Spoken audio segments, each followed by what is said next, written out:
Mr. Silent Channel. Please don't skip the ads, at paki-like naman, share at subscribe mo na rin, salamat. Kabanata 441 hanggang 450. Narinig ko mula sa Shito na si Zhang Xiaoyu ay pumupunta rito bago magmadaling araw para tingnan kung paano ibinebenta ang mga pahayagan, at sa maghapon ay pinagmamasdan niya ang epekto ng pakikinig sa mga aklat sa ibaba. Sa panahon ng pagkain, kailangan mong bigyang pansin ang negosyo sa restaurant at hindi aalis hanggang sa dumilim at magsasara sa gabi. Nang marinig ito, hindi alam ni Jingzi kung matatawa o iiyak. Sa kabutihang palad, si Zhang Zhu ay wala sa negosyo ngayon, kung hindi, malamang na naramdaman niya na ang mga siko ng kanyang anak na babae ay masyadong nasira, at hindi siya masyadong nag-aalala tungkol sa negosyo ng pamilya, tama ba? Maliban sa paminsan-minsang pagbabalik sa Zhangjia Winery, si Zhang Xiaoyu ay mananatili sa Wenxiang Julie halos lahat ng oras. Walang mahalagang mangyayari sa ibaba sa oras na ito, kaya umakyat siya sa itaas dala ang kanyang account book at naghanda upang suriin ang mga account mismo. Hinayaan ni Jingzi si Shito na manood mula sa ibaba at umakyat sa itaas. Pagkatapos ng kanyang huling mungkahi, espesyal na inimpake ni Zhang Xiaoyu ang isang pribadong silid sa sulok ng ikalawang palapag malapit sa kalye. Nakaharap sa pangunahing kalye ang bintana sa pribadong silid. Kapag binuksan mo ang bintana, makikita mo ang mga tao na dumadaloy sa kalye sa ibaba. Narinig ang mataong tunog ng hawkang. Sa pamamagitan ng pakikipag-ugnayan, nalaman ni Jingzi ang tungkol kay Zhang Xiaoyu at alam niyang karaniwang gusto niyang manahimik. Logically speaking, dapat siyang pumili ng isang lugar kung saan siya nakatalikod sa kalye. Ang ilang mga tao ay hindi maintindihan kung bakit siya ay pumili ng isang maingay na pakpak bilang kanyang opisina. Sa pag-iisip nito ay bigla siyang natigilan. Baka hinihintay siya nito. Sa pag-iisip na ito, pumunta siya sa pintuan sa ikalawang palapag. Dahil hindi pa oras ng hapunan, walang bisita sa itaas kaya naman napakatahimik ng ikalawang palapag. Nakinig si Jingzi sa silid, ngunit wala ring gumagalaw. Kumatok siya ng 2 beses, ngunit walang sumasagot. Saglit na nag-isip si Jingzi, itinulak ng kaunti, at bumukas ang pinto. Hindi malaki ang wing room na ito. May kama sa tabi ng dingding malapit sa pinto. Ito ay natatakpan ng malinis na pink na kama. Dapat ay si Zhang Xiaoyu ay kadalasang nagpapahinga dito sandali kapag siya ay pagod. May desk sa tabi ng bintana. Si Zhang Xiaoyu ay nakaupo sa harap ng mesa. Sa desk ay isang makapal na stack ng mga account book, pati na rin ang 2 issue ng mga pahayagan, at pareho silang binuksan sa seksyon ng panitikan, na isinulat ni Jingzi. Sa seksyon ng tula, ang pahayagan ay mukhang medyo kulubot, at malamang na binasa ko ito ng maraming beses. Sa oras na ito, ang bintana ay bukas, at ang mukha ni Zhang Xiaoyu ay nakaharap sa bintana, ang kanyang katawan ay bahagyang nanginginig, at siya ay nakatulog sa ilang sandali. Ang ingay mula sa ibaba ay nanggaling sa labas ng bintana. Hindi nakakagulat na kumatok si Jingzi sa pinto ng ilang beses, ngunit walang gumagalaw sa silid. Huli na ng taglagas sa mga oras na ito, at ang malamig na simoy ng hangin mula sa labas ay umiihip. Medyo malamig pa rin, lalo na kung ganito ako nakatulog, nilalamig ako paggising ko. Lumapit si Jingzi upang gisingin si Zhang Xiaoyu, ngunit huminto bago niya maibaba ang kanyang kamay. Narinig ko mula sa Shito na si Zhang Xiaoyu ay tumatakbo sa 2 direksyon kamakailan, pumunta dito sa ilalim ng mga bituin at bumalik sa ilalim ng buwan. Sobrang hirap talaga. Kung hindi siya pagod, paano siya makakatulog sa mesa? Nang makita kung gaano siya mahimbing na nakatulog, hindi na kayanan ni Jingzi na gisingin siya. Isinara muna niya ang bintana, at kumuha ng manipis na kubrekama mula sa kama upang isuot sa kanya, ngunit pagkatapos ng pag-iisip tungkol dito, sumuko siya sa huli. Paano ka magiging komportable na matulog dito? Sa wakas ay nakapagdesisyon na siya, pumunta siya sa gilid ni Zhang Xiaoyu, yumuko, marahang iniunat ang kanyang braso mula sa baluktot ng kanyang mga binti, at pagkatapos ay inakbayan siya mula sa likuran, at binuhat siya ng marahan at marahas. Parang may napansin siya, bahagyang sumimangot si Zhang Xiaoyu, ngunit marahil ay masyadong comfortable ang mga braso ni Jingzi, kaya ipinatong niya ang kanyang ulo sa dibdib ni Jingzi at muling nakatulog. Paminsan-minsan ay sinasampal niya ang kanyang bibig, tulad ng isang inosenteng batang babae, napaka-cute. Mas magaan ang mga galaw ni Jingzi, at lumapit siya sa kama at gusto siyang ibaba. Sa oras na ito, hindi alam ni Zhang Xiaoyu kung ano ang kanyang pinapangarap sa kanyang panaginip. Iniyakap niya ang kanyang mga braso sa leeg ni Jingzi at bumulong ng, huwag kang pumunta, sa kanyang bibig. Nakakakilig. Hindi siya binilisan ni Jingzi. Umupo siya sa kama, sumandal sa bedside, at dahan-daang tinapik ang likod niya. Matapos makapagpahinga ang katawan ni Zhang Xiaoyu, dahan-dahan niya itong ibinalik sa kama. Nang makita ang kanyang kalmadong ekspresyon at ang kanyang mahahabang pilikmata na bahagyang kumikislap, marahang hinaplos ni Jingzi ang kanyang noo gamit ang kanyang kamay, pagkatapos ay tinakpan siya ng kubrekama, pagkatapos ay tahimik na isinara ang pinto at bumaba. Nang maisara ang pinto, si Zhang Xiaoyu, na kanina lang ay mahimbing na natutulog, ay biglang nagmulat ng kanyang mga mata, na may mga bituin sa kanyang mga mata at isang nasisiyahan at masayang ngiti sa kanyang mga labi. Guro. Iniisip ang mga eksenang katatapos lang mangyari, mahinang bamulong si Zhang Xiaoyu, pagkatapos ay niyakap ng mahigpit ang kubrekama at nakatulog. Bumaba mula sa itaas, inutusan ni Jingzi si Sheshi na maghanda ng ilan pang pagkain at ihatid ito sa kanyang tahanan, tulad ng kahapon. Pagkatapos ay hiniling niya kay Shito na sabihin kay Zhang Xiaoyu na darating siya para kausapin siya bukas. Paglabas niya sa Wenxiangzhou, nagkataon na may nakilala siyang miyembro ng Circulation Department. Nagtanong si Jingzi ng ilang katanungan tungkol sa sitwasyon ng pagbebenta ng mga pahayagan ngayon, at pagkatapos ay umuwi. Si Zhou Xining ay nakaupo pa rin sa bakuran, ngunit sa halip na sindihan ng kalan para magluto, marahil ay tinanggap na niya ang katotohanang wala siyang talento sa pagluluto. Siya ay naggugupit at nag-aayos ng mga damit, at may ilang mga bagong piraso ng natahing damit sa tabi niya. Ziner. Array. Maingat na nananahi si Zhou Xining, ngunit nang bigla niyang marinig ang mga salita ni Jingzi, natigilan siya at tinusok ang kanyang daliri gamit ang karayom sa kanyang kamay. Nang makita ito ni Jingzi, mabilis siyang humakbang. May mga bakas ng dugo na tumutulo mula sa kanyang mga daliri. Walang sabi-sabi, dinampot niya iyon at inilagay sa bibig niya. Zir.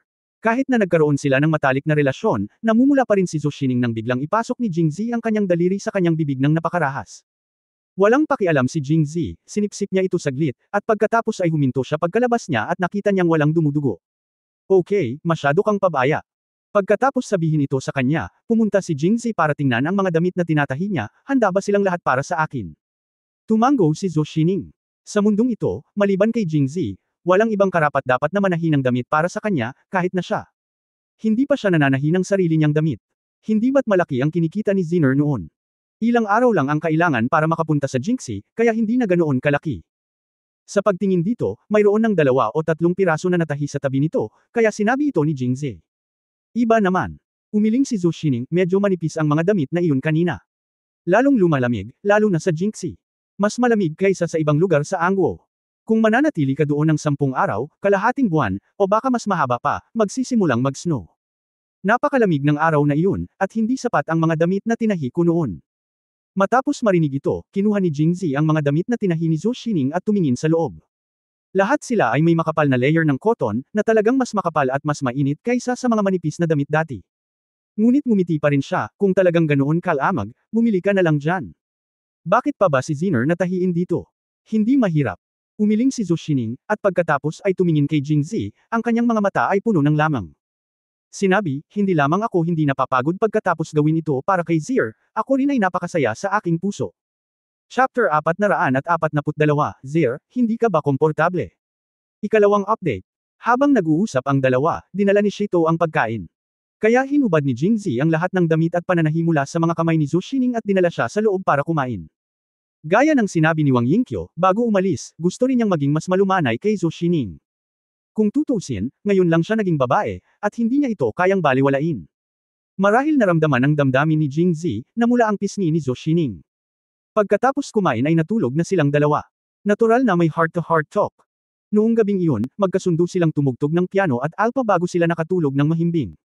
At kinaumagahan, nang imulat ni Jingzi ang kanyang mga mata, gising na si Zhou Xining.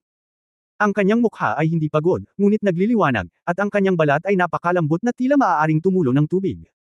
Mukhang, tulad ng sinabi ni Wang Yingqiu, ang pag-inom ng jujube pills ay talagang epektibo. Bagamat hindi magkakaroon ng panloob na lakas si Zhou Xining tulad niya, lubos nitong mapapabuti ang kanyang pisikal na fitness. Kahit magdamag siyang mabaliw, nasa mabuting kalagayan pa rin si Zhou Xining. Mabuti. Zir. Inabot ni Jingzi at kinamot ang kanyang ilong, at magiliw na sinabi, nakatulog ka ba ng maayos kagabi? Namula si Zhou Xining at sinabing, oo, ngunit malinaw na ipinagkanulo siya ng mga madilim na bilog sa ilalim ng kanyang mga mata. Tinapik ang kanyang likod, nakangiting sinabi ni Jingzi, huwag kang gumawa ng kahit ano sa bahay ngayon, magpahinga ka lang. Oo. Matamis na tugon ni Zhou Xining, ang kanyang boses ay banayad at waksi, at muli siyang humiga sa mga bisig ni Jingzi. Kapag ang lahat ng gawain ay tapos na, ang henyo ay mabubunyag. Tumayo si Jingzi at naghanda para pumunta sa korte. Si Zhou Xining ay inayos na manatili sa bahay muli. Walang mali sa korte sa pagkakataong ito, at mabilis itong natapos. Si Jingzi ay nagpunta muli sa Fukhen Palace upang magsanay ng Kung Fu kasama si Sumo Chen. Siyempre, siya ay nagsasanay lamang laban sa mga lihim ng martial arts ng Tiandi sect, at hindi pa nabubuo sa isang master. Sa ganoong paraan ng pagsasanay ng walang damit. Bago magtanghali, lumabas si Jingzi sa palasyo. Pagka-uwi, sinabi ni Zhou Xining na pupunta si Jingzi sa Jingxi sa lalong madaling panahon at dapat maraming bagay na dapat harapin. Magiging abala lang siya sa susunod na 2 araw habang siya ay babalik sa Prime Minister's Mansion para magpahinga. Pagkatapos kumain ng pagkain, pumunta muna si Jingzi sa opisina ng pahayagan. Gaya ng sinabi ko noon sa harap ng Andy, ang opisina ng pahayagan ay nasa tamang landas, na may iba't ibang departamento na nagtutulungan at nagtatrabaho sa isang taset na pag-unawa. Bukod dito, dahil sa mga bonus na insentibo, lahat ay masigasig sa trabaho. Kapag ang ikalawang isyu ng pahayagan ay inilabas, ang paghahanda para sa ikatlong isyu ay nagsisimula. Dumating ang pahayagan. Nagsalita ng ilang salita si Jingzi, pagkatapos ay tinawag ang mga pinuno ng iba't ibang departamento at si Chen Jianan sa ikalawang palapag. Nagsalita siya tungkol sa kanyang paglalakbay sa kanluran ng Jingxi at ibinigay kay Chen Jianan ang pangkalahatang direksyon ng susunod na ilang mga isyu ng pahayagan. Pinakamainam na magsulat ng nilalaman sa Departamento ng Libangan, dahil halos tapos na si Jingzi sa pagkukwento, at kailangan lang nilang mag-publish ng kaunti sa bawat issue. Ang Ministry of Current Affairs ay nagpapadala ng mga tao na pumunta sa korte araw-araw upang gumawa ng maikling buod ng mga patakarang narinig nila sa pulong at pagkatapos ay isulat ang mga ito. Napakasimple din ito. Ang natitirang mga seksyon ng literatura at militar ay halos para sa mga panayam. Binati na ni Jingzi ang ilang mga lingkod sibil at mga general ng militar nang pumunta siya sa korte ngayon. Nang marinig niya na i-interviewin niya sila, tuwang-tuwa ang mga taong iyon. Lubos ang pasasalamat ni Jingzi, kaya hindi ito mahirap gawin. Tanging ang trabaho sa Departamento ng Buhay ay hindi masyadong tiyak at medyo mahirap. Sinabi sa kanila ni Jingzi na pagkatapos noon, pumunta siya sa Jingxi, at araw-araw ay nagpapalipad siya ng mga kalapati para magpasa ng mga liham, nagpapadala sa kanila ng mga anekdota tungkol sa nangyari sa martial arts tournament, at pagkatapos ay magsulat ng maneskrito batay dito. Siyempre, kailangan din nilang lumabas para sa mga panayam. Mayroong hindi mabilang na maliliit na bagay na nagpapasaya sa mga magulang. Ito rin ang nilalaman na gustong marinig at makita ng mga ordinaryong tao. At sa pagkakataong ito sa pagpunta sa Jingxi, binalak ni Jingzi na kumuha ng miyembro mula sa bawat departamento at dalhin si Zhao Wei, ang direktor ng Departamento ng Pakikipanayam, bilang pinuno ng pangkat upang bumuo ng pangkat ng panayam. Pagkatapos marinig ito, gusto rin ni Chen Jianan na sundan si Jingzi sa Jingxi para matuto pa, ngunit tumanggi si Jingzi. Kung tutusin, siya ang editor-in-chief at pinakamataas na pinuno sa pahayagan bukod sa kanyang sarili. Kung ang una at pangalawang pinuno ng isang unit ay magsasama-sama sa isang business trip, ano pa ang dapat gawin? Matapos ibigay ang lahat ng mga tagubilin, inilabas ni Jingzi si Hanhan sa opisina ng pahayagan. Hanhan, natatandaan mo pa ba kung saan mo inilagay ang saltpeter at sulfur na binili mo noong nakaraan? Tumango si Hanhan, tandaan, gagawing muli ng batang pinuno ng nayon ang puting kulog na iyon. Kulog sa araw. Oo. Ito si Bai Lei. Si Jingzi ay masyadong tamad na makipag-usap sa kanya ng walang kaparerikon at sinabi ng diretso sa punto, oo, naaalala mo pa rin kung paano gawin ito, tama. Tumango si Hanhan. Noong huling ginawa ito ni Jingzi, siya ay pinapanood ko mula sa gilid, at nang maglaon ay sinimulan na niya itong gawin, kaya hindi na ito estranghero kay Hanhan. Okay, pagkatapos ay umuwi ka at gumawa ng ilang. Nang hindi na hinintay na sumang-ayon si Hanhan, idinagdag niya, ang ginawa ko sa pagkakataong ito ay iba sa huling pagkakataon. Hindi ba't gumamit ako ng isang malaking garapon ng alak noong nakaraan? Naamoy ko ang bango kahapon, kumuha ako ng ilang maliliit na garapon na mas malaki kaysa sa laki ng palad. Gamitin mo lang ito. Tandaan, dapat mong martilyo ito ng mahigpit. Young Master, mapagkakatiwalaan mo pa rin ako, Old Wu. Sabi niya. Bueno, pagkatapos sabihin ito, nakaramdam ng pagkabalisa si Jingzi. Pagkatapos mag-isip tungkol dito, idinagdag niya, siya nga pala, kapag dumaan ka sa tindahan ng panday, humingi sa kanya ng ilang maliliit na patong na bakal at imartilyo din ang mga iyon sa isang maliit na garapon. Okay, young village leader. Gagawin ko ito ngayon. Go! Nang makitang nawala ang likod ni Hanhan sa dulo ng kalye, umiling si Jingzi at naglakad sa kabilang direksyon. Kabanata 443 Young Master, nandito ka na, third update. Dumating si Jingzi sa Duke Protector's Mansion. Matapos ilabas ang ikalawang isyu ng pahayagan kahapon, si Lord Protector Yusheng ay nasa sobrang excited na mood. Nang pumunta siya sa korte, gusto niyang pumunta si Jingzi sa palasyo ng Lord Protector para pag-usapan ito, ngunit naiwan si Jingzi ni Emperor An, kaya naantala siya. Libre ako ngayon, kaya plano ni Jingzi na pumunta doon. Siyempre, si Yusheng, isang matandang lalaki na matanda at masungit, ay walang attraction kay Jingzi. Pumunta siya sa Duke Protector's Mansion higit sa lahat dahil gusto niyang makita ang kaakit-akit na sanggol na si Yu Xiangrong. Sa lahat ng babaeng kilala ni Jingzi, si Yu Xiangrong lang ang mahiyain at mahina, na may kaakit-akit at walang muwang na anyo na nagpapahalaga sa kanya ng mga tao. Isa pa, nahihiya siyang magsabi ng kahit ano. Ilang taon na siyang nananatili sa Protector's Mansion, at kahit gaano niya kagusto ang kapayapaan at katahimikan, malamang ay mag-asawa siya rito, di ba? Kaya sa tuwing pumupunta si Jingzi doon, nakikita niya ang ibang tingin sa mga mata ni Yu Xiangrong, na nagpapakitang gusto pa rin niya itong pumunta. Ngunit sa kanyang ugali, kahit na hindi pumunta si Jingzi, hindi na siya magtatanong pa at ibaon na lang ang lahat ng kanyang emosyon sa kanyang puso. Ngunit ayaw ni Jingzi na mag-alala siya o mabaigo. Kaya gusto ko siyang makita bago umalis. Nang madaanan ko ang Wenxiangzhou, kumuha ako ng 2 garapon ng spirits mula sa counter at dinala ang mga ito. Pagpasok ko pa lang sa gate ng Duke Protector's Mansion, sinalubong ako ni Yu Sheng. Ngumiti siya at sinabi kay Yu Zekeng na katabi niya, ano ang pinagsasabi mo? Ang aking pamangkin ay napakatalino na tiyak na darating siya ngayon. Tinataya din ako ni na Uncle at General Yu.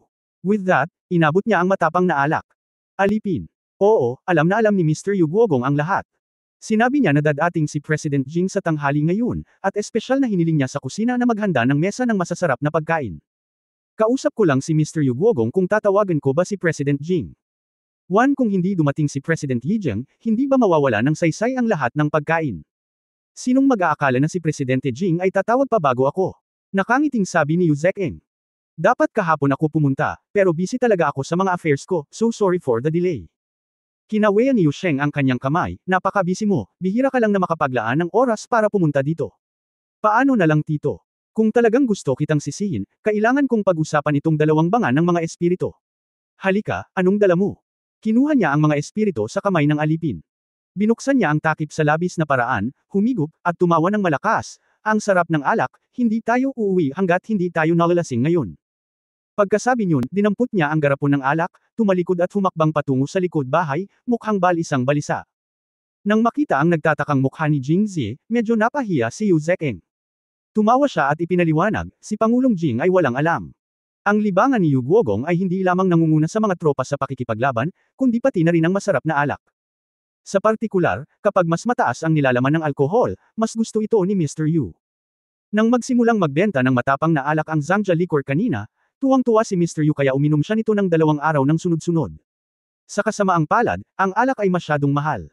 Umaasa lang si Yu Guogong sa sweldo ng imperial at hindi siya makakainom araw-araw, kaya tuwang-tuwa siyang makakita ng matapang na alak. Jing. Tumango si Zi at sinabing, iyon lang ang nabuod ng general. Ang 2 libangan ay hindi masyadong tumpak. May isa pang hindi mo nabanggit. Oh, ano ba dapat? Si Yu Zekeng ay mukhang curious. Ang huli ay tungkol sa paggagalit ng mga tao. Well, lalo na, gusto kong pagalitan si Teifu Bai. Napakasigla niya akong pinapagalitan. Isang troll at isang bully, na medyo nakakatawa kung iisipin mo. Nanatiling tahimik si Yu Zekeng, tila pumayag. Kailan? Dumating siya sa side hall, nasa mesa na ang pagkain, pero si Yu Sheng, nakakalakad lang dito, ay wala sa kwarto at may pinuntahan. Si Jingzi ay nasa mas masayang kalagayan. Si Zuto Yu Haixing ay nakaupo dito at naghihintay kung sino ang nakakaalam kung gaano katagal. Nang makita niyang late na dumating si Jingzi, napabuntong hininga siya sa kawalan ng kasiyahan, ngunit itinuring ito ni Jingzi bilang umutot. Walang kinalaman sa baboy ang magandang kalooban niya. Ang dahilan ay nakita ni Jingzi si Yu Xiangrong na tahimik na nakaupo sa sulok ng mesa. Nang tumingin siya, nagkataong itinaas ni Yu Xiangrong ang kanyang ulo upang tingnan siya, tahimik at mahinahon, at pagkatapos na makilala ang mga mata ni Jingzi, bahagyang ngumiti ang kanyang mga pisngi. Tumango si Hong, saka bumaba. Umupo si Jingzi sa tabi niya. Galit na galit si Yu Haixing kaya nakalanghap siya ng malamig na hangin. Hindi siya pinansin ni Jingzi, ngumiti at sinabi kay Xiangrong, nakita mo na ako, bakit hindi mo ako kinakausap? Medyo bastos. Kung si Yu Xiangrong, isang cute at walang muwang na sanggol, ay hindi magkukusa na kausapin siya, maaari siyang mina sa isang buong araw. Oo naman, pagkatapos marinig ito, ang mukha ni Yu Xiangrong ay lalong namula. Matagal siyang nag-alinlangan na nakayuko ang ulo, at sa wakas ay humugot ng lakas ng loob na itaas ito. Gayunpaman, matapos makita ang walang prinsipyong mga mata ni Jingzi, sa wakas ay nabigo siyang kumapit at muling ibinaba ang kanyang ulo. Ngunit nag-alinlangan siya sa kanyang bibig. Mister, nandito ka na. Bumalik siya sa dati niyang kaakit-akit at walang muwang na anyo sa isang segundo, at nagsalita sa isang tiyak na paraan, na parang ngayon lang niya nakitang dumating si Jingzi. Medyo clumsy ang acting skills niya, na gustong tumawa. Xiangrong, masyado ka bang peke? Hindi napigilan ni Jingzi na iunat ang kanyang kamay para himasin ang kanyang ulo. Bahagyang nakabuka ang bibig ni Yu Xiangrong, at siya ay natigilan. Sa buong buhay niya, hindi pa siya naantig ng ganito ng isang kakaibang lalaki bagamat sa kanyang palagay, hindi na estranghero si Jingzi sa kanya, medyo kakaiba pa rin ang pakiramdam nito. Pakiramdam niya ay dapat siyang magtago sandali ang ulo ng isang batang babae ay hindi basta-basta mahawakan, at hindi niya ito sarili. Sa pag-iisip nito, itinaas ni Yu Xiangrong ang kanyang ulo, ngunit pagkatapos na makilala ang maamong mga mata ni Jingzi, hindi siya kumilos. Hindi ba? Kailangan na lumaban kahit saan. Ipaparamdam ba nito sa kanya? Walang kabuluhan. Hindi malaki ang ulo ni Yu Xiangrong, at hindi niya naisip ang napakaraming bagay tuwing weekday. Sa oras na ito, ang lahat ng uri ng mga bagay ay sabay-sabay na pumasok sa kanyang isipan, at si Yu Xiangrong ay natulala sa mismong lugar. Ginawa din ito ni Jingzi nang walang malay. Nang tumingin si Yu Xiangrong, natauhan siya at naramdaman niyang medyo bastos siya sa kagandahan. Nang malapit na niyang bawiin ang kanyang kamay, umalangaw ang boses ni Yu Haixing sa tabi niya, at galit na galit siya. Ikaw, alisin mo ang iyong mga kamay dali. Napakatapang mo. Sinong nagtanong sa iyo na ilagay ang iyong mga kamay sa ulo ng aking pinsan? Kahit na ang kanyang tono ay labis na galit, ito ay dahil siya ay natatakot kay Jingzi's because, at si Yu Sheng ay wala, si Yu Haixing ay medyo maingat.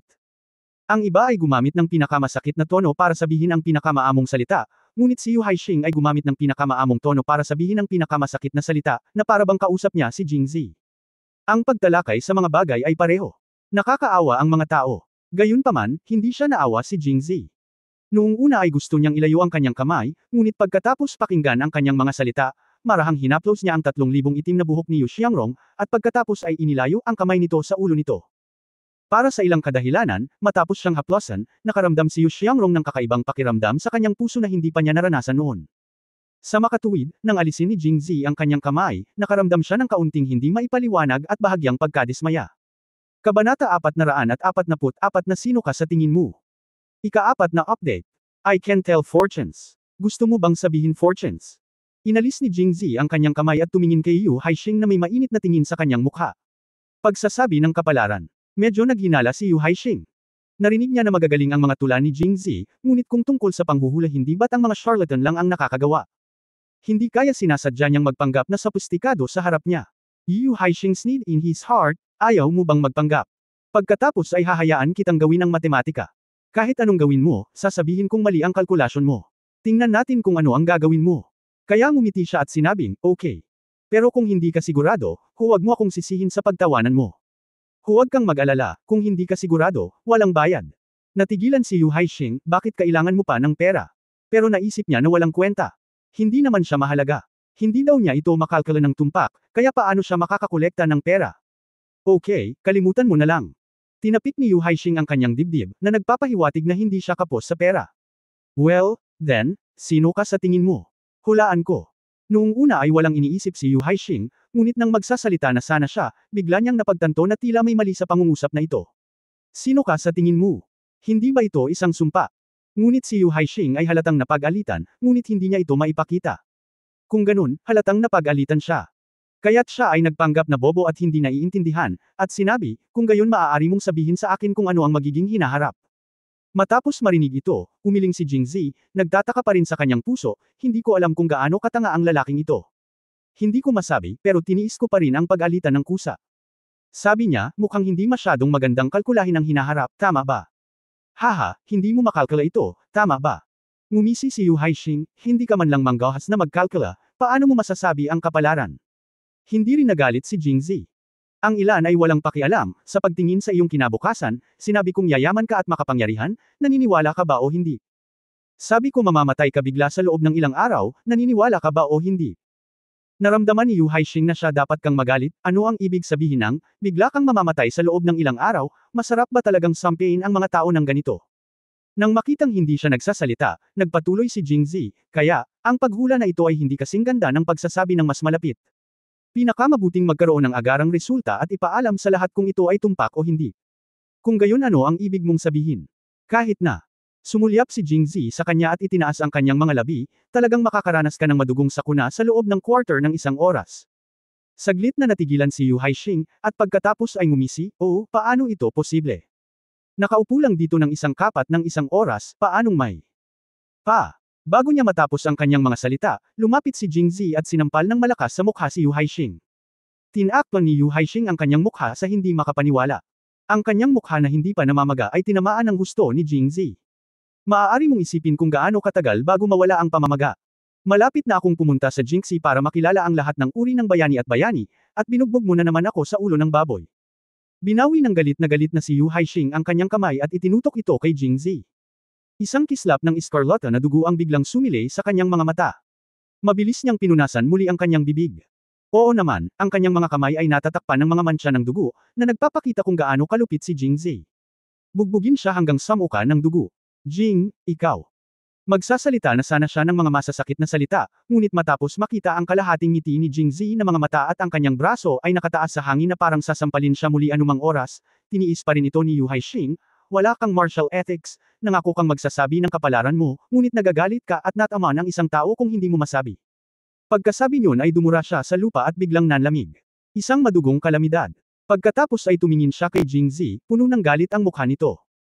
Ang pamamaraang ito ng paghula, alam din niya ito. Mahuhulaan pa rin niya na kakain si Jingzi mamaya at tiyak na matutulog siya sa gabi, pero ano ba itong tinatawag na fortune telling? Siya ay sadyang naghahanap ng mga dahilan upang tamaan ang mga tao. Ngumiti si Jingzi at sinabing, sa tingin mo ba ay tumpak ang aking mga kalkulasyon? Anong tumpak? Sinadya mo akong sinaktan. Hindi napigilan ni Jingzi, tumanggo at sinabing, bueno, sinasadya kitang sinaktan. Ikaw, ano ako? Hayaan mong sabihin ko sa iyo, mga munting brats na tulad mo, huwag kang makialam sa akin at sa iyong kapatid sa hinaharap. Kung hindi, kung sabihin ko ang iyong kapalaran isang beses sa isang araw, maniwala ka o hindi, papatayin kita. Ibinuka ni Yu Haixing ang kanyang bibig, nang ahas na magalit ngunit natatakot na magsalita, na medyo nakakaawa. Masarap na alak, talagang masarap na alak.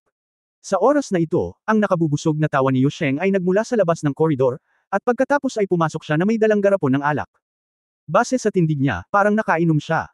Nagtataka si Jingzi, tama ba? May dalawang garapon ng matapang na alak. Hindi kaya nainom na ang isang garapon. Sobra na itong alak. Nang makitang nakatingin si Jingzi, medyo namula ang mukha ni Yu Sheng. Mahal kong pamangkin, hindi umiinom si General Yu. Tayong dalawa lang. Kung hindi tayo makakainom ng dalawang garapon ng matapang na alak, maglalagay muna ako ng isang garapon. Iinom na lang natin ito pagdating mo mamaya. Sa huli, si Yu Zeking pa ang gustong uminom. Gaya ng nabanggit kanina, hindi sapat ang buwan ng sweldo ni Yu Sheng para makakonsumo siya ng mga espiritu araw-araw, kaya kailangan niyang mag-ipon ng isang garapon. Sa bagay, ang mga taong magaling sa alak ay laging may ugali na mag-imbak ng alak. Ngumiti si Jingzi, sinabi iyon ni Uncle, hindi ba't sinampal niya ang aking pamangkin sa mukha? Ang aking pamangkin ay may-ari na ng shares sa Zhangja Liquor. Kapag dumating ang aking pamangkin mula ngayon, magdadala ako ng 2 garapon sa aking tiyuhin. Hindi na kailangang mag-ipon. Ay, oo. Tito, kung gusto mo talagang uminom, pumunta ka na lang sa Wenxiangzhou at kunin mo. Sisingilan kita. Si Jingzi ay orihinal na gustong pumunta sa Zhangja Winery, ngunit pagkatapos mag-isip tungkol dito, nagpasya siyang hindi ito, kahit na siya ang nagmamay-ari ng pinakamalaking winery. Bagamat siya pa rin ang nagmamay-ari ng nangungunang shares, ito ay pag-aari pa rin ng pamilya Zhang, at ang epekto ay hindi maganda. Hindi ba ito, hindi maganda? Pinunasan ni Yu Sheng ang kanyang mga kamay. Kahit na parang nahihiya siya, halatang kinikilig siya. Anong masama dun? Nakangiting sabi ni Jingzi, ano ang relasyon natin? Ano ang malaking bagay sa pagpapainom ni Tito ng matapang na alak? At saka, kung talagang masama ang pakiramdam ni Tito tungkol sa pag-inom ng matapang na alak, kung gayon, pupuntahan ko si Xiangrong ng madalas sa hinaharap. Kumain ka na lang sa bahay. At saka, hindi ko binayaran si Xiangrong para sa pagtulong sa akin sa pagsulat ng kwento. Ayoko ng anumang kabayaran. Tumingin siya kay Jingzi at sinabing. Ang dahilan kung bakit siya pumayag kay Jingzi na tulungan itong isulat ang kwentong ito ay dahil nagustuhan niya ito, at ang taong humingi ng tulong sa kanya ay si Jingzi. Kung may iba lang, hindi siya papayag. Kaya ito ay hindi para sa anumang gantimpala, maaaring ito ay itinuturing niya ang kanyang sarili bilang ang taong tumutulong sa kanya na magsulat ng mga kwento upang kumita ng kanyang pera. Sa pag-iisip ng posibilidad na ito, nag-alala si Yu Xiangrong, at ang kanyang malalaking kumikislap na mga mata ay agad na natatakpan ng ambon. Nang makita ito ni Jingzi, tumawa siya, haha, at sinabing, kilalang-kilala ko ang ugali ni Xiangrong. Walang pakialam si Xiangrong sa anumang kabayaran sa pagtulong sa akin, ngunit naaawa ako kay Xiangrong na magtrabaho ng gusto para tulungan ako, kaya nagbigay ako ng ilan sa aking tiyuhin. Ang pag-inom ng matapang na alak ay itinuturing na parangal sa iyo ng nakababatang henerasyon, tiyuhin, huwag ka nang tumanggi. Nang marinig si Jingzi na sinasabi na, kilalang-kilala niya siya, biglang bumuti ang pakiramdam ni Yu Xiangrong, at ang kanyang mga mata nang tumingin kay Jingzi ay naging mapayapa muli. Kabanata 445, Proposal of Marriage, ikalimang update ng Star K Legendary Helmsman. Okay. Dahil sinabi ng pamangkin ko, kapag hindi ako pumayag, masyadong walang respeto, di ba? 2 beses tumawa si Yu Sheng. Hindi lamang dahil maaari siyang uminom ng mga espiritu ng libre sa hinaharap, ngunit dahil din sa nakikita niyang, normal, ang kanyang kaakit-akit na anak na babae kapag kaharap si Jingzi. Pagkatapos ay iniutos niya, General Yu, pumunta ka sa aking silid at magdala ng isa pang garapon ng matapang na alak. Hindi tayo uuwi hanggat hindi tayo lasing ngayon. Okay. Nang makita ang magiliw na pag-uusap ni na Jingzi at ng kanyang tiyuhin, biglang nalungkot si Yu Haixing. Sinampal lang siya ni Jingzi sa dahilan ng paghula, at magrereklamo na naman siya sa harap ni Yu Sheng. Kahit na noon pa man ay pinapabore ni Yu Sheng si Jingzi, ngunit ngayon ay sinaktan niya ang mga tao ng walang dahilan, at hindi kailanman sasabihin ni Yu Sheng ang anumang bagay sa sinuman. Ikaw ba ay isang tagalabas? Pero ngayon, pakiramdam niya napaka-posible. Tumigil lang siya sa pagsasalita at nagagawa lamang niyang isumpa si Jingzi sa kanyang puso, at naisip din na kapag pumunta siya sa Jingzi, makokontrol niya si Wang Yingqiu at ilalagay ang kanyang sombrero sa kanyang ulo. Ang paraan ng espiritual na tagumpay ay laging nagpapasigla sa mga tao. Sa pag-iisip ng Punanibik, umubo si Yu Haixing at hinayla ang sugat, na hindi maiiwasang naging sanhi ng paglabas ng ilang subo ng dugo. Nakuha nito ang atensyon ni Yu Sheng. Haixing, ano bang problema ng bibig mo? Tito. Proactive na tanong ni Yu Sheng, at natural na sinabi ito ni Yu Haixing. Ngunit isang hakbang pa rin siya sa likod ni Jingzi. Tito, napakawalang ingat ni Mr. Yu ngayon lang nahawakan ng mukha niya ang kamay ko, kaya niya ginawa ito. Hinawakan ng mukha niya ang kamay ko. Ito ba ay isang katanggap-tanggap na dahilan? Ngunit naniwala si Yu Sheng at nag-aalalang nagtanong, nagdurugo ang mukha ni Haixing. Ayos ba ang kamay ng aking pamangkin? Ngumiti si Jingzi at ikanaway ang kanyang kamay, Tito, huwag kang mag-alala, makapal ang balat ko. Hindi kasing marupok si Mr. Yu, ayos lang. Well, tama, ganyan dapat ang mga lalaki. Sumulyap si Yu Sheng kay Yu Haixing at sinabing, Haixing, matuto pa mula kay Jingjiji sa hinaharap. Napabuntong hininga si Yu Haixing. Matuto pa mula sa kanya. Gusto mo bang gayahin ang seryoso niyang kalokohan, patulan at magpanggap na inosente? Walang sabi-sabi, ibinaba niya ang kanyang ulo at nagpatuloy sa pagsuyo. Pagkatapos, nagsimula na ang pagkain. Dumampot muna si Yu Sheng ng isang mangkok ng alak at ininom lahat sa isang lagok. Pagkatapos sumigaw ng magandang alak, ibinuhos niya ang isang buong mangkok para kay Jingzi. Tara, pamangkin. Tapusin na natin itong bowl. Si Yu Sheng ay isang mahusay na uminom at natural na may mahusay na kapasidad para sa pag-inom. Makakainom man lang siya ng ilang Jingzi nang walang anumang problema. Ang gayong mabangis na ugali ay natakot sa kanya. Hindi siya gaanong umiinom. Marami siyang gagawin ngayon, kaya paano siya maglalakas loob na uminom? Nang siya ay naghahanap ng dahilan para tumanggi, si Yu Xiangrong, na palaging tahimik, ay tila napansin ang kanyang kakulangan sa ginhawa at biglang tumayo, tatay, siya. Young Master ay hindi maaaring uminom. Oh! Yu Sheng parehong si Jingzi at Yu Xiangrong ay tumingin kay Yu Xiangrong na may kaunting curiosity. Alam mo, ang orihinal na si Yu Xiangrong ay madalas na nauutol kapag pinag-uusapan ang tungkol sa kanyang sariling mga gawain, pati na ang paghiling sa kanya na makialam sa mga gawain ng ibang tao. Master, siya. Tutulungan si Xiangrong na gabayan ang kwento mamaya at ipaliwanag ang paraan ng pagsulat. Ano ang dapat kong gawin kung uminom ako ng sobra? Pagkatapos mag-alinlangan sandali, si Yu Xiangrong ay nagsalita ng buong tapang. Si Jingzi ay mukhang tuwang-tuwa at agad na sumang-ayon, tama si Xiangrong, hindi ako iinom ngayon. Pagbalik ko mula sa Jingzi, makikipag-inuman ako sa aking tiyuhin at magsaya hanggang sa malasing ako. Okay. Iyan ang sinabi ni Xiangrong. Well, kung gayon, hindi ako iinom nito. Hindi nagalit si Yu Sheng dahil sa pagtanggi ni Jingzi. Sa halip, kapareho niya ang ekspresyon ni Jingzi, masaya sa katapangan ni Yu Xiangrong.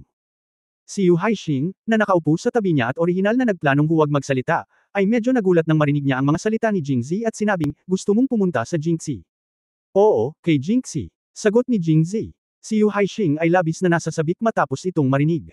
Nag-aalala ako na wala akong magagawa para harapin si Jingzi sa Jingzhou, kaya pinapante niya siya sa kanyang pintuan at pumunta sa Jingzi. Haha, natakot ako sa kanya sa Jingzhou, pero nung pumunta ako sa Jingzi, kahit dragon pa ang kinakaharap niya. Tsaka hindi rin siya dragon. Ngayon sa kanluran ng Jingzi, ang iba't ibang mga sekta at mga tao mula sa lahat ng antas ng pamumuhay ay nagtipon-tipon. Hindi sila natatakot sa sinumang opisyal ng korte. Pagdating ng oras, maaaring ayusin ni Yu Haixing ang ilang tao sa kalooban para turuan ng leksyon si Jingzi. Hindi ba ito kahanga-hanga?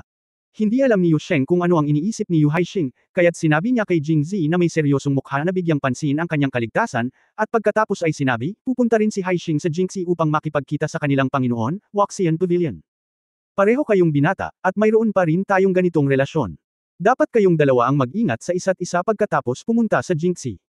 Huwag kang mag-alala, Tito, aalagaan ko siyang mabuti. Nakangiting sabi ni Yu Haixing. Hindi inaasahan ni Yu Sheng na aalagaan ni Yu Haixing si Jingzi, dahil alam niyang dalawa sa apat na pangunahing sekta ang may hindi malinaw na relasyon kay Jingzi. Paano siya magagamit ni Jingzi para alagaan siya? Ang orihinal na intensyon ni Yu Sheng ay para kay Jingzi na alagaan si Yu Haixing at hindi maging kapantay niya, kung hindi, walang makakapagprotekta sa kanya. Tito, huwag kang mag-alala, tiyak na gagawin natin ito. Nang marinig ang sinabi ni Jingzi, mas gamaan ang pakiramdam ni Yu Sheng. Opisyal na nagsimula ang hapunan, ngunit patuloy na sinasabi ni Yu Sheng kay Jingzi na maging mas maingat sa pagpunta sa Jingxi sa pagkakataong ito. Kung ikukumpara sa korte, malayo pa rin si Jiang Ho. Kung gumawa ka ng isang pagkakamali, magkakamali ka sa bawat hakbang ng paraan. Hindi ito sineryoso ni Jingzi, Tito, huwag kang mag-alala. Sa lakas ng aking pamangkin, walang mangyayari sa kanya. At mas magiging maingat ako. Yu Haixing pumulupot ang kanyang mga labi sa tabi niya, mag-ingat. Pagkatapos ay malalaman mo na kapag ang mga tao ay hindi pinalad, ang pagiging maingat ay hindi gumagana. Nang makitang si Jingzi ay sobrang kumpiyansa, napakasaya ni Yu Sheng, gusto ko ang iyong walang takot na karakter, na halos katulad noong bata pa ako. Pagkatapos uminom ni Yu Sheng ng ilan pang mangkok, isang garapon ng matapang na alak matapos makita ang ilalim, medyo lasing na ang mga tao at nagsimulang mag-usap. Pamangkin ko, ikaw. Pupunta ka sa Jingxi sa pagkakataong ito. Napaka-optimistiko ng iyong kamahalan sa iyo. Okay. Gumawa ka ng magandang trabaho. Pagbalik mo, tutulungan kitang payuhan ang iyong kamahalan at pagbutihin ang iyong opisyal na ranggo. Nangako si Jingzi at paulit-ulit siyang nagpasalamat. Sa isang pangungusap lamang, binuksan ni Yu Sheng ang pangalawang garapon ng matapang na alak at uminom ng 2 mangkok. Kahit na uminom si Yu Sheng ng marami, hindi niya kinaya ang mataas na alcohol content. Sa sobrang pag-inom ng mag-isa, lumaki ang dila niya. Nang malapit nang matapos ang pagkain, kumandat si Jingzi kay Yu Zekeng, na nagpapahiwatig na handa siyang tulungan si Yu Sheng. Naunawaan ni Yu Zekeng, tumayo at lumapit kay Yu Sheng, Yu Guogong, hayaan mo akong tulungan kang bumaba at magpahinga. Kaya ko pa, uminom. Nang kukunin na sana niya ang mangkok ng alak, lumapit din si Jingzi at pinigilan siya. Tito, bagaman masarap ang matapang na alak, hindi ipinapayong maging gaaman.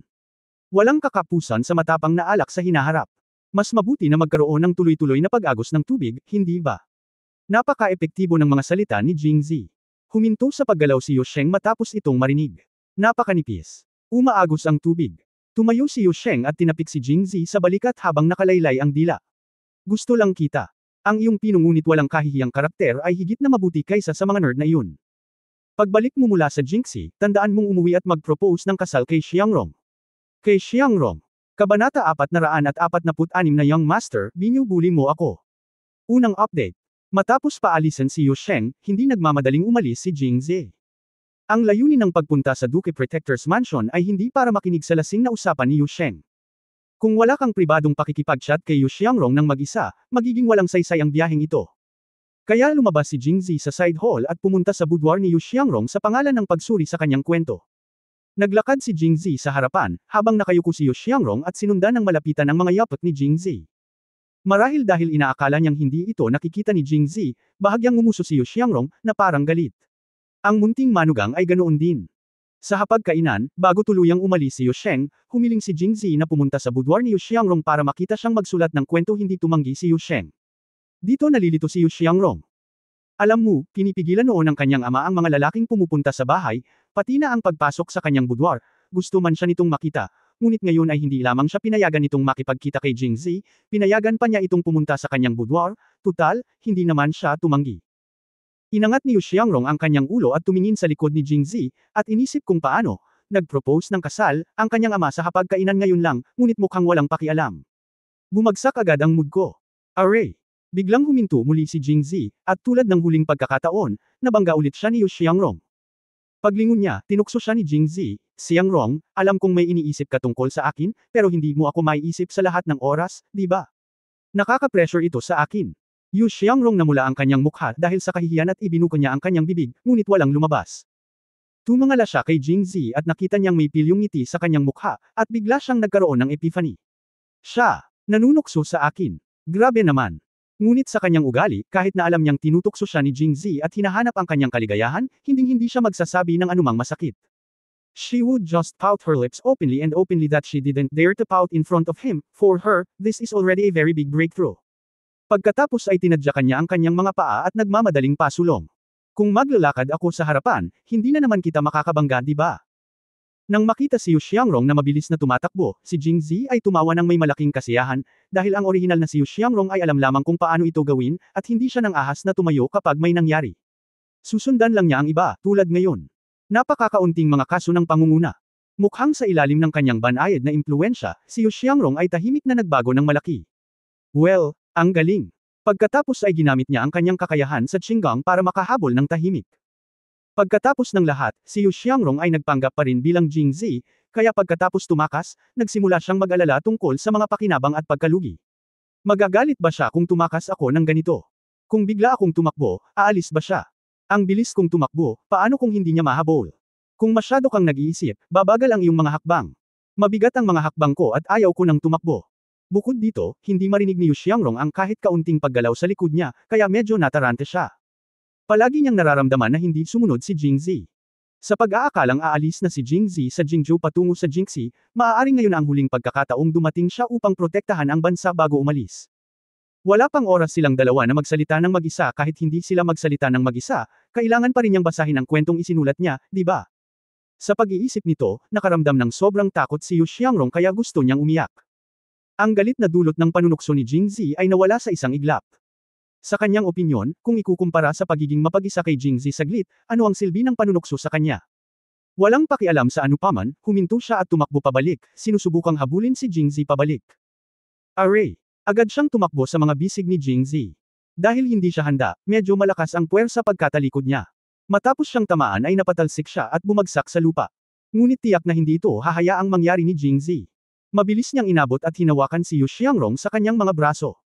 Okay Xiangrong, ngayon alam kong may iniisip ka tungkol sa akin, hindi mo na kailangang ipakita ito ng malinaw na sinasadya. Nakahiga sa mga bisig ni Jingzi, ang mukha ni Yu Xiangrong ay natatakpan ng mga pulang ulap, at siya ay kaakit-akit na kaya niya siyang kurutin. Paglabas niya sa tubig ay nanlalambot ang katawan niya at gusto niyang magtago, ngunit wala siyang lakas at nakakulong na lamang sa mga bisig nito. Gayunpaman, ang pakiramdam na ito, napakasarap. Si Jingzi, tulad ng nasa side hall, ay hindi napigil ang hawakan ang kanyang ulo at nakangiting sinabi, Xiangrong, komportable ka ba? Shoo!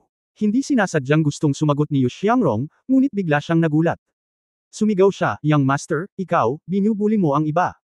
Pagkatapos sabihin iyon, inipon niya ang lahat ng kanyang lakas at tumakas mula sa mga bisig ni Jingzi. Palihim na sinumpa ni Jingzi ang kanyang sarili dahil sa pagiging asong babae, sa pag-iisip na kung hindi pa niya ito sinabi, siguradong komportableng mahiga ang cute na sanggol na ito sa kanyang mga bisig. Pagkatapos ay ngumiti siya at sinabing, Xiangrong, kasalanan ko ito. Hinding-hindi na kita ibubuli, okay. Ikaw, ako. Hindi alam ni Yu Xiangrong kung ano ang sasabihin, iniisip ang tungkol sa mga pananakot na salita ngayon lang, talaga bang nilalabanan mo ito? Mukhang, hindi ang kaso. Bigla niyang hindi maintindihan ang sarili. Bakit niya sinasabing hindi siya papayag na ay bully siya nito, pero bakit ang dami niyang iniisip sa puso niya? Kailan ka nagsimulang maging komplikado? Nakaramdam siya ng kaunting inis sa kanyang puso, tulad ni Jingzi, na sinisisi ang kanyang sarili sa sobrang pagsasalita. Kaya naman, tahimik silang nagkaintindihan at sunod-sunod na naglakad patungo sa likod bahay. Kung ikukumpara sa ngayon, tila mas maraming bagay ang nasa isip ni Yu Xiangrong. Kailan?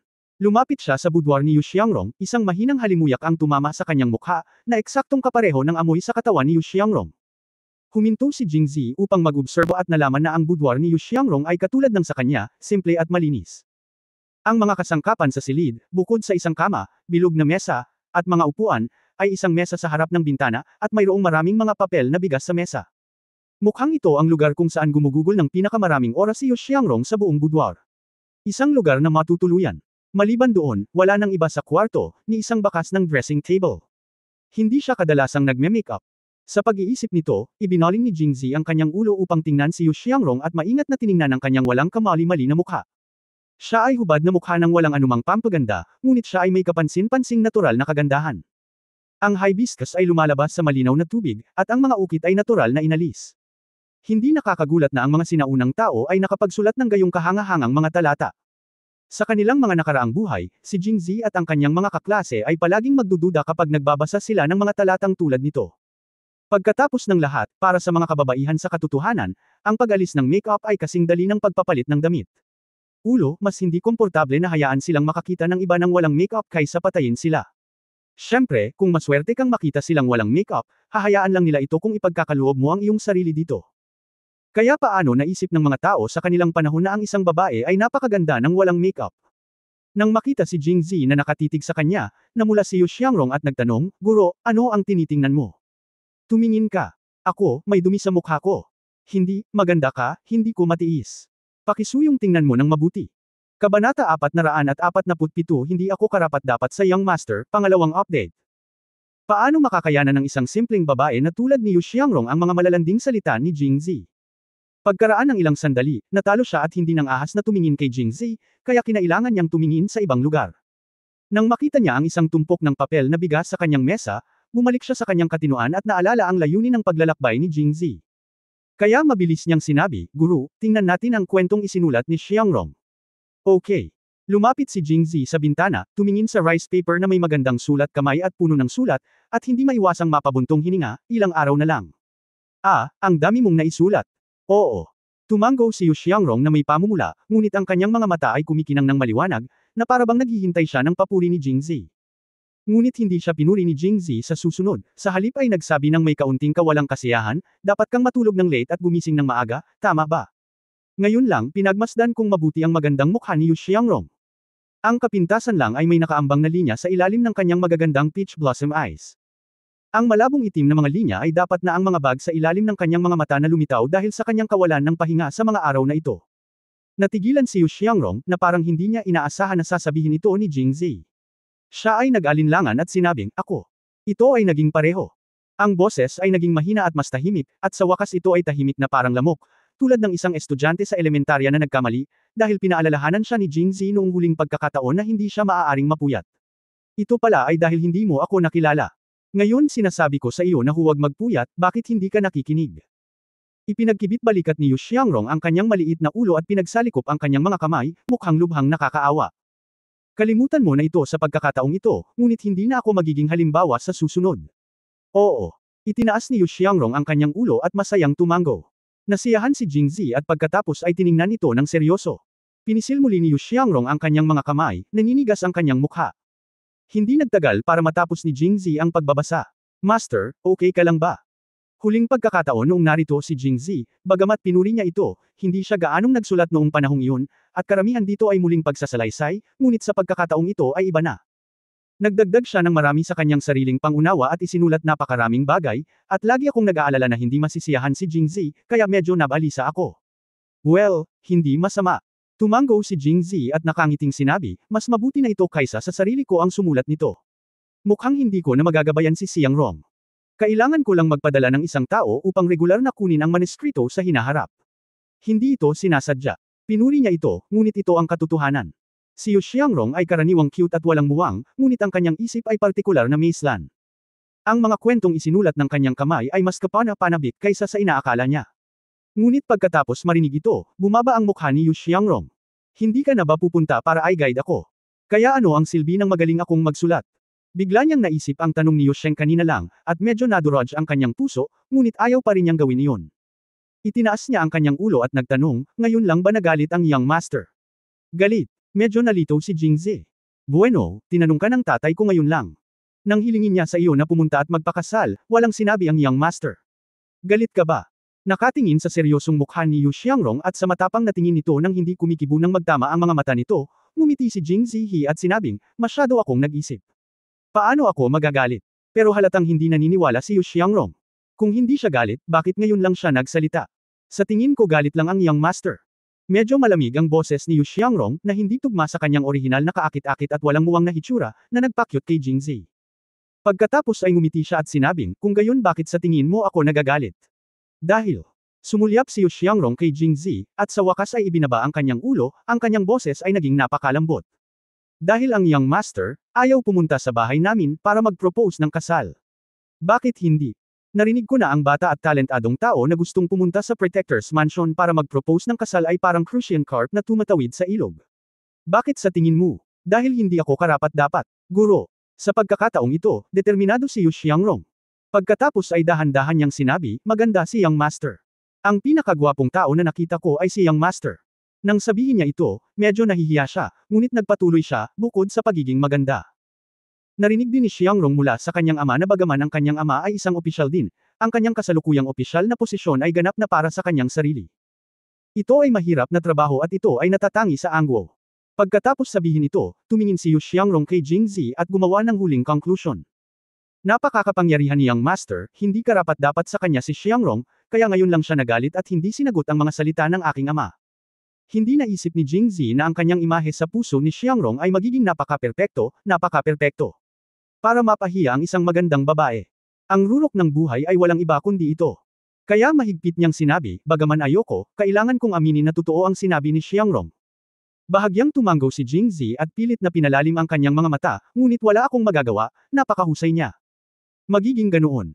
Kung narinig ng karamihan ang walang hiyang monologo ni Jingzi, tiyak na tatalikod sila at aalis. Kung hindi sila direktang umalis, malamang ay dahil gusto pa nilang dumura. Hindi pa sila nakakita ng gayong walang hiyang tao. Gayunpaman, si Johan Baby Xiangrong ay hindi nakadama ng anumang discomfort matapos marinig ang mga salita ni Jingzi. Sa halip, seryoso siyang tumango at sumang-ayon, na ikinamula ni Jingzi. Napakatanga ng batang ito. Gayunpaman, medyo nag-aalala rin siya na ang nangyari kay Yu Xiangrong ay hindi isang nakahiwalay na kaso. Sa ibang bahagi ng Angwo, magiging mga tagahanga niya ba ang mga batang babaeng nakarinig ng kanyang mga tula? Kung makikita nila siya sa personal, malamang na hindi sila masyadong meba kay Yu Xiang, di ba? Oy, kailangan mong pamahalaan ang iyong imahe sa hinaharap at kumain ng tahimik. Kung hindi, kung makakita sila ng ganoong kagandang bibig na ginagamit sa pagkain, malamang na mag-collapse sila, di ba? Pagkatapos pag-isipan ito, tumingin si Jingzi kay Yu Xiangrong at sinabing, Xiangrong, magaling ako, ngunit hindi ka rin masama. Paano ko masasabing hindi ka karapat-dapat para sa akin?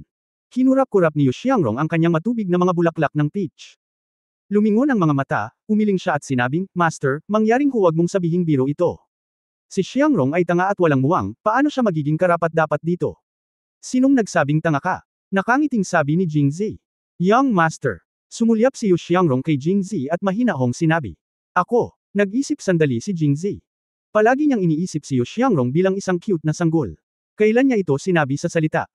Ang tanggang sanggol na ito ay talagang nagkasala sa isang tao, kaya't sinabi niya sa isang tuwid na mukha, Xiangrong, hindi ka maaaring magsalita ng walang kaparirikan. Kailan ko sinabi na ikaw ay tanga at tanga? Kahit na iniisip ko ito sa aking puso, higit sa isang beses. Bago ko narinig ang sinabi ng young master ng Han, sa matipunong lalaki na pumunta sa iyo, hindi ba't si Xiangrong ang tinutukoy mo? Tanong ni Yu Xiangrong habang nakataas ang ulo. Biglang napagtanto ni Jingzi, hoy, mali ako sa aking imahinasyon. Han ang pangalan ng lalaking iyon, at hindi kanya sinasabi.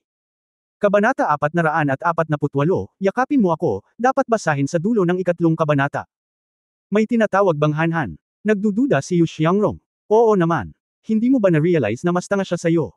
Nakatingin sa mga blankong mata ni Yu Xiangrong, naisip ni Jingzi sa kanyang sarili na hindi iyon maganda, at agad na binago ang kanyang mga salita, hindi siya kasing tanga mo. Halatang tanga ka sa kanya. Worry, kailan mo sinabi ito? Bago siya makapagpatuloy sa pagsasalita, tahimik na sinabi ni Yu Xiangrong, Guro, mangyaring itigil ang pagsasalita. Alam din ni Xiangrong na siya ay hanggal, dahil sinasabi ng iba sa kanyang likuran. Kung titingnan ng mahinahong pag-amin sa sarili ni Yu Xiangrong, tila sa paglipas ng mga taon, mas anay na siyang ipagkait ng iba, na nagparamdam kay Jingzi ng pagkabalisa. Humakbang siya pasulong, at bago pa siya maka-address, hinawakan niya ang magkabilang balikat nito at tinitigan siya ng seryoso. Xiangrong, sa aking paningin, ikaw ay maganda at may talento. Walang makakasulat ng kwento ng Red Mansion na mas mahusay kaysa sa iyo. At ikaw ay simple at mabait, kahit na ikaw ay mas kaakit-akit at walang muwang, lahat ng mga kababaihan sa mundo na pinagsama ay hindi kasing cute mo. Mga mahal kong may-ari ng hardin at mga kapatid, hindi kayo cute, sexy kayo. Tahimik na sabi ni Jingzi sa kanyang puso. Talaga, naningkit ang mga mata ni Yu Xiangrong. Siyempre totoo. Kaya, walang sinuman sa mundong ito na hindi ka karapat-dapat, may mga tao lang na hindi karapat-dapat para sa iyo. To be precise, maliban sa isang tao, lahat ng iba sa mundong ito ay hindi karapat-dapat para sa iyo. Sino yun? Naramdaman ni Yu Xiangrong na alam niya ang sagot, ngunit gusto niyang marinig ang sagot mula sa bibig nito, ngunit natatakot siyang marinig ito ng personal. Kaya ako ay lubos na nalilito. Sa huli, nanginginig ang boses ko, at halos mahulog ang ulo ko sa kwelyo ko, kaya tinanong ko ito. Siyempre, ako ito. Sinadya ni Jingzi na gumawa ng mahabang tala at nakangiting sinabi. Tumingin sa kanya si Yu Xiangrong, nag-aatubili man lang kumurap. Naramdaman niya ang pagtibok ng puso niya sa sobrang lakas na tila lalabas sa dibdib niya. Bigla siyang nakaramdam ng sobrang saya. Ngunit nagtanong pa rin siya, kung gayon, bakit? Noong nag-propose ng kasal ang aking ama ngayon, hindi umimik ang young master. Hindi ka ba nasisiyahan? Kaya tumingin si Jingzi sa kanya at malumanay na nagpaliwanag, hindi ko sinagot ang tiyuhin ko ngayon lang dahil masyado siyang uminom. Hindi niya na maalala ang sinabi ko pagkatapos niyang mahimasmasan. Mas mabuting huwag na lang magsalita. Isa pa, kung pupunta ako para mag-propose ng kasal, hindi ibang tao ang humihiling sa akin na magpakasal. Dapat ako ang gustong mag-propose ng kasal. Naiintindihan ko. Tumango si Yu Xiangrong pagkatapos ay umiling. Pakiramdam niya ay naiintindihan niya, ngunit hindi siya naglakas loob na maunawaan. Sinabi lang niya na siya lang ang karapat-dapat sa kanya, pero hindi niya sinabi kung payag ba siyang pakasalan siya. Ngayon sinabi niya, dapat gusto niyang mag-propose ng kasal. Isang pangungusap ang lubos na gamulo sa kanyang isipan, muling tumibok ang kanyang puso, at hindi na siya naglakas loob na tumingin sa kanya muli. Ano ang gagawin ni Xiangrong kung talagang magpo-propose ako ng kasal? Naramdaman ni Yu Xiangrong na malapit na siyang huminga, ngunit tila pinipigilan niya ang kanyang hininga sa kanyang puso, at sinabing matamlay, kung gayon kailangan nating maghintay hanggang sa dumating ang young master. Talagang dumating upang mag-propose ng kasal, Xiangrong alam ko lang kung ano ang gagawin. Hindi inaasahan ni Jingzi na ang orihinal na cute na sanggol ay biglang kumilos na parang spoiled na bata, na napaka-cute. Ngunit hindi niya piniling magpatuloy sa pagsasalita, dahil alam niyang manipis ang balat ni Yu Xiangrong. Hanggat ang tubig ay dumadaloy ng dahan-dahan at tuloy-tuloy para sa ilang mga bagay, hindi siya matatakot na magkakaroon ng mas kaunting tubig sa hinaharap. At bilang isang tao na nasa larangan ng digmaan sa loob ng mahabang panahon, alam niya na ang paggawa ng mga bagay ng malalim ay hindi kinakailangang magdulot ng magandang resulta. Minsan, mas mabuting sumubok na lang ng basta-basta. Kaya ibinaba niya ang kwento at sinabi, dapat mong tandaan, hindi ka na maaaring magpuyat.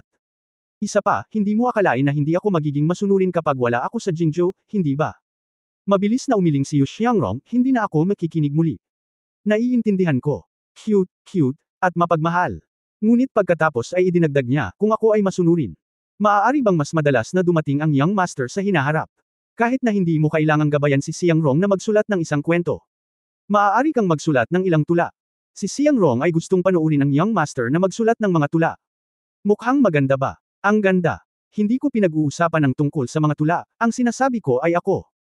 Si Yu Xiangrong ay natigilan sandali, ngunit pagkatapos ay tumango siya ng mariin at matapang na sinabi, ang mga tula ay maganda rin. Haha, napakatapat ni Xiangrong. Gusto ko ang isang honest na babae. Pagbalik ko galing Jingxi, madalas akong pumunta dito, para lang makita pa si Xiangrong. Hindi alam ni Yu Xiangrong ang sasabihin. Nakangiti lang, nakasulat sa mukha niya ang kaligayahan. Okay Xiangrong, oras na para bumalik ako. Marami pa akong mga bagay na hindi ko pa nagagawa bago pumunta sa Jingxi. Kailangan kong magmadali at gawin ito. Lumapit si Jingzi sa pintuan at aalis na sana. Nang marinig na pumunta si Jingzi dito dahil marami pa siyang dapat gawin, ibig sabihin ba ay mas mahalaga siya kaysa sa ibang mga bagay. Masaya pa rin siya nang marinig niyang sinabi ni Jingzi, Xiangrong, yakapin mo ako. Nang makita ni Jingzi ang pagdududa ni Xiangrong, seryosong sinabi ni Jingzi, hindi madaling pumunta sa Jingxi. Magkakaroon ng lahat ng uri ng paghihirap at panganib sa daan. Hindi ko alam kung kailan ako babalik, kaya niyakap ako ni Xiangrong at binigyan. Good luck. Pero, niyakap ko siya ngayon lang. Sa pag-iisip ng eksenang tumakbo sa mga bisig ni Jingzi, muling namula si Yu Xiangrong, ngunit nang marinig niya ang panganib na sinabi niya lang, muling tumaas ang kanyang puso, at nakaramdam siya ng kaunting pagkabalisa. Iba yon. Aksidente lang ngayon. Gusto kong si Xiangrong ang magkusa na yakapin ako, bigyan mo ako ng swerte. Sabi ni Jingzi, binuka ang kanyang mga kamay, na parabang naghihintay na dumating si Yu Xiangrong at yakapin siya. Matagal nang nabuhay si Yu Xiangrong, paano niya naranasan ito? Hindi niya pala kayang tumayo kasama ang isang kakaibang lalaki. Simula nang makilala niya si Jingzi, pakiramdam niya ay malaki na ang pinagbago niya. Siya ay nagsalita ng higit pa, nang ahas na makipag-usap sa kanya, at hinawakan siya ng maraming beses. Gayunpaman, gusto lang niyang maging mabait sa kanya. Lucky, parang okay lang. Taglay ang pag-iisip na ito sa kanyang isipan, naglakad si Yu Xiangrong, ngunit pagdating niya kay Jingzi, wala pa rin siyang lakas ng loob na buksan ang kanyang mga kamay. Gagawin ko. Inabot ni Jingzi at hinayla si Yu Xiangrong sa kanyang mga braso. Ang kanyang layunin na protektahan ang cute na sanggol na ito ay tila nakamit. Pero hindi pa siya nakontento sa pagyakap na lang dito, hinayla niya ang kamay nito pataas at ipinulupot sa bewang niya. Noong una, medyo nabigla si Yu Xiangrong, ngunit pagkatapos ay natural niyang niyakap ang baywang ni Jingzi, well, kung tutuusin, para bigyan siya ng swerte. Natanggap ko ang lahat ng swerte mula kay Xiangrong. Tiyak na magiging maayos ang paglalakbay na ito sa Jingxi. Nag-aatubili na hinayla ni Jingzi si Yu Xiangrong mula sa kanyang mga bisig, na parang isang walang kapantay na ginoo dahil kung hahawakan pa niya ito, ang ilan sa mga pinakamasamang bahagi ng kanyang katawan ay oras na para magpakita ng hilaw na reaksyon. Magiging pornographic agad ang romantic scene na originally ay sweet type kung ito ay magugulo. Ito ay talagang masyadong maanghang para sa mga mata. Okay, kailangan ko talagang pumunta. Tumangala si Jingzi at nakita niya na bagamat maaraw sa labas, napakaraming susunod na gagawin, kaya wala siyang choice kundi umalis. Kabanata 449, dalhin mo si Xiangrong, unang update. Paglabas sa mga bisig ni Jingzi, si Yu Xiangrong ay tulala pa rin. Biglang, mas lalo siyang nag-atubili na umalis. Delikado ba talaga ang biyahe papuntang Jingxi? Itinagilad niya ang kanyang ulo at maingat na nagtanong. Oo, kung hindi ka mag-iingat, maaari kang mahulog sa bangin, ngunit sa swerte ni Xiangrong, hindi ito magiging problema. Nakangiting sabi ni Jingzi. Nag-isip sandali si Yu Xiangrong, at pagkatapos ay nagsabi, sandali. Pagkatapos, pumasok siya sa loob ng silid, at pagkatapos ay may tunog ng pagkuskus, at pagkaraan ng ilang sandali, siya ay lumabas na may pulang mukha at pulang lubad. Dito ka na. Nang tingnan ni Jingzi, lumabas na may hawak siyang jade pendant na nakatali ng red silk thread. Ang mga gilid ng jade pendant ay medyo dilaw na tila hindi tugma sa crystal clear jade body. Nabasa niya sa isang libro na, maliban sa B-grade jade, ang mas maputing Hachon jade ay magkakaroon ng mga mantsa ng pawi sa jade sa madalas na pagdikit, na nagbabago sa komposisyon nito at nagiging dilaw ang jade.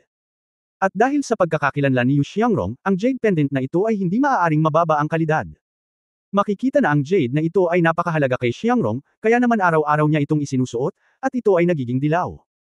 Ang pangunahing katawan ng jade ay isang ibon, na mukhang isang mandarin duck. Sa ilalim ng pagpindot, ang jade pendant ay pakiramdam na mainit at basa. Xiangrong, ito ay. Sabi ng tatay ko, ito daw ang jade pendant na iniwan sa akin ng nanay ko noong hindi pa ako isinilang. Para ito sa pagpapala at kaligtasan. Young master, mangyaring dalhin ito. Matapos marinig ito, hindi man lang naglakas loob na gusto ni Jingzi. Xiangrong, hindi mo ito magagawa. Ito ay isang token na iniwan ng aking tiyahin para sa iyo, paano ko ito hihilingin? Tumanggi si Yu Xiangrong na tanggapin ito, nasa bahay ako at hindi ako lalabas. Walang silbi na dalhin ito sa akin. Gusto ni Young Master na pumunta sa Jingxi ay napakadelikado, kaya pinakamahusay na magdala ng isang jade pendant upang mapanatili kang ligtas. Tsaka, mayroon pa ako. Pagkatapos sabihin iyon, naglakad siya pabalik sa kama, kumamo sa ilalim ng unan, at pagkatapos ay kumuha ng isa pang jade pendant. Hindi ito gaanong naiiba sa jade pendant sa kanyang kamay, at tila isang pares ng mandarin duck. Gayunpaman, ang pirasong kinuha ni Yu Xiangrong ay halatang mas bago, at walang anumang palatandaan ng pagdidilaw. Kaya ngumiti si Jingzi at nagsabi, pares pala itong jade pendants. Bakit ibinigay sa akin ni Xiangrong itong luma? Kinagat ni Yu Xiangrong ang kanyang labi at sinabi pagkaraan ng mahabang panahon, dahil. Guro, suot ni Xiangrong ang jade pendant na ito. Sa aking katawan. Gusto kong. Hayaan itong sumunod sa iyo, tulad ng gusto mo. Nasundan ka dahil hindi mo man lang sinabi na maaari akong magdala ng swerte. Matapos marinig ito, medyo naantig si Jingzi. Hindi ko na naisip na isauli ulit yung jade pendant. Dahil sinabi iyon ni Xiangrong, isusuot ko itong jade pendant sa aking katawan upang dalhin sa akin ang swerte ni Xiangrong. Oo. Matamis na tugon ni Yu Xiangrong, napakasaya. Isinuot ito ni Jingzi sa lugar, ngunit pagkatapos suotin ito ng ilang beses, hindi niya ito maisuot. Nang makita ito, lumapit si Yu Xiangrong. Guro, hayaan mong isuot ko ito para sa iyo. Sabi niya, kinuha ang jade pendant sa kamay ni Jingzi. Nang hawakan ng kanyang mga daliri si Jingzi, napaatras siya na parang nakuryente. Pagkatapos, inilagay niya ang jade pendant sa court. Ibinaba niya ang kanyang ulo sa leeg ni Jingzi. Sa oras na ito, napakalapit ng mukha ni Jingzi sa nakamamanghang protrusion sa harap ni Yu Xiangrong. Huminga siya ng malalim, nakaramdam ng lubos na kasiyahan at pagmamalaki sa sarili niyang talino. Itinaas niya ang kanyang ulo, kinuha ang jade pendant, tiningnan ito, at isinuot sa kanyang leeg. Okay, kailangan ko na talagang umalis sa pagkakataong ito. Ang pagdadala nitong jade pendant ay parang dinadala mo si Xiangrong. Hintayin mo ako. Pagbalik ko galing Jingxi, dadalhin ko sa iyo ang jade pendant. Pagkasabi niya nun, naglakad na siya palayo. Sumandal si Yu Xiangrong sa pinto, kinuha ang kanyang jade pendant at inilagay sa kanyang dibdib. Tumingin siya sa direksyon na nilisan ni Jingzi at bumulong sa sarili. Palagi kitang bibigyan ng swerte. Ngayon ang huling araw sa Jingxi. Bumalik si Zhou Xining sa mansyon ng punong ministro sa madaling araw. Hindi sinasadya ni Jingzi na puntahan siya muli. Inayos niya muna ang lahat. Pagkatapos dumalo sa korte bukas, gugugol niya ang natitirang oras sa kanya. Mula sa puntong ito, mas malamang nakasama niya ang kanyang pangalawang kapatid na babae. His Song. Tungkol naman sa iba pang mga bagay, inalagaan na sila ni Yu Xiangrong at binigyan sila ng paliwanag ng pahayagan. Naniniwala siya sa lakas ni Chen Jianan, kaya hindi siya masyadong nag-aalala. Ang natitira na lang ay Wen Xiangju at Zhang Jiawinry. Hanapin mo na lang si Zhang Xiaoyo. Ngunit bago hanapin si Zhang Xiaoyo, nagpa siyang subukan muna ang mga granada. Pagpunta sa Jingxi, maraming panganib. Bagamat siya na ngayon ay isang quasi-master ng ika-4 na antas ng mid-level upang maging tumpak, nang pumasok siya sa palasyo kahapon, sinabi ni Su Mochen na siya ay isang pang-4 na antas ng mid-level na master. Huwag kalimutan na pagkatapos niyang lumabas ng palasyo, sila ni Zhou Xining ay nagsasanay sa araw hanggang madaling araw. Marahil, may isa pang tagumpay. Gayunpaman, ang mga maaaring lumahok sa kompetisyon ng martial arts, kahit na siya ay isa na ngayong 5th level master, ay maaaring hindi makakita ng sapat sa Jinxie, kaya hindi pa rin siya kumpiyansa sa kanyang sariling kakayahan at dapat magdala ng isang bagay upang ipagtanggol ang kanyang sarili. Ang mga granada ay ang pinakamahusay na pagpipilian. Sinubukan niya ang Daytime Thunder dahil ang garapon ng alak ay sapat na malaki, at may sapat na pulver sa loob nito, kaya napakalakas nito, ngunit imposibleng magdala ng ganoong kalaking garapon ng alak kasama niya iyon ay magiging masyadong hanggal. Kaya naman kahapon ay hiniling niya kay Shishi na maghanda ng ilang maliliit na garapon na kasing laki ng kanyang palad, at hiniling kay Hanhan na gamitin ang mga ito para gumawa ng mga granada bago pumunta sa mansyon ng Duke Protector. Hindi lang niya alam kung gaano kalakas ang tapos na produkto. Kaya diretso siyang umuwi. Nagtago si Hanhan sa kwarto. Nang pumasok si Jingzi, nalaman niyang sa kabila ng kanyang karaniwang kawalang muwang, nakagawa na siya ng higit sa 10 clay pot grenade, at ayon sa mga naunang tagubili ni Jingzi, mayroong 3 grenade lid. Ginawa ang mga ito sa iba't ibang haba, at walang mga paghahain ng bakal sa loob, dahil bukod sa pagsubok sa kapangyarihan ng granada, nais din niyang subukan kung anong haba ng tingga ang pinakaangkop. Masyadong mahaba o masyadong maikli ay tiyak na hindi gagana. Kung ito ay masyadong mahaba, ang granada ay hindi mawawala sa mahabang panahon pagkatapos ihagis, at ang iba ay nawala. Kung ito ay masyadong maikli, ito ay direktang sasabog sa kamay bago niya ito mailabas. Iyon ay magiging masyadong tragic. Hindi masama, Hanhan, ang mga galaw na ito ay nagiging mas mahusay at mas mahusay. Puri ni Jingzi. Hehe. Ngumiti si Hanhan ng nakakatuwang, young village master, gusto mo bang lumabas ng lungsod para subukan ang bagay na ito ngayon? Titango na sana si Jingzi nang may kumatok sa pinto sa labas. Binuksan ko ang pinto at nakita kung ito ang direktor ng entertainment department. President Jing, nandito ka rin. Saglit na natigilan si Jingzi, bakit, hindi mo ako pinuntahan? Oo. Pagkatapos magsalita ng entertainment director, agad siyang ngumiti at sinabing, akala ko wala na si President Jing. Puntahan muna natin si Brother Wu. Mas mabuti na nandito si President Jing. Gusto ko lang mag-report kay President Jing. Kuya Wu. Nang marinig ito, hindi nag-react si Jingzi. Maya-maya, noon ko lang naisip kung sino itong Kuya Wu. Sino pa kaya siya bukod kay Hanhan? Ang tunay na pangalan ni Hanhan ay Wudahan.